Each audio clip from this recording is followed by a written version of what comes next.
കേരള PSCയുടെ പരീക്ഷകളിൽ വൈക്കം സത്യാഗ്രഹത്തെ പറ്റി ചോദിക്കാറുണ്ട്. പുലയ ഈഴവ നായർ സമുദായ അംഗങ്ങളായ കുഞ്ഞാപ്പി, ബാഹുലേയൻ, ഗോവിന്ദപ്പണിക്കർ എന്നിവരിലൂടെ തുടങ്ങിയ സമരമാണ് വൈക്കം സത്യാഗ്രഹം.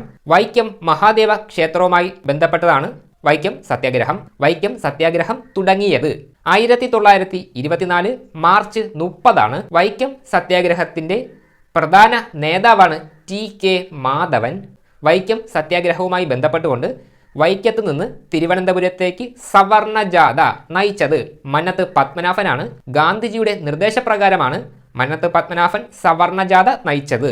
വൈക്കം സത്യാഗ്രഹം അവസാനിച്ചത് 1925 നവംബർ 23 ആകെ 603 ദിവസങ്ങളാണ് വൈക്കം സത്യാഗ്രഹം ഉണ്ടായിരുന്നത്. വൈക്കം സത്യാഗ്രഹം തുടങ്ങിയ സമയത്ത് തിരുവിതാംകൂറിന്റെ ഭരണാധികാരി ശ്രീമൂലം തിരുനാളാണ്.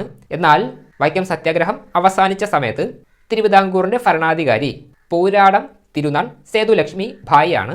ഇത്രയും കാര്യങ്ങൾ പ്രധാനമായിട്ടും പഠിച്ചു വച്ചേക്കണം. ഇന്നത്തെ ചോദ്യം, ഇന്ത്യൻ ഭരണഘടനയുടെ ആർട്ടിക്കിൾ 338 എന്തുമായി ബന്ധപ്പെട്ടിരിക്കുന്നു? ഇതിന്റെ ആൻസർ കമന്റ് ഇടുക.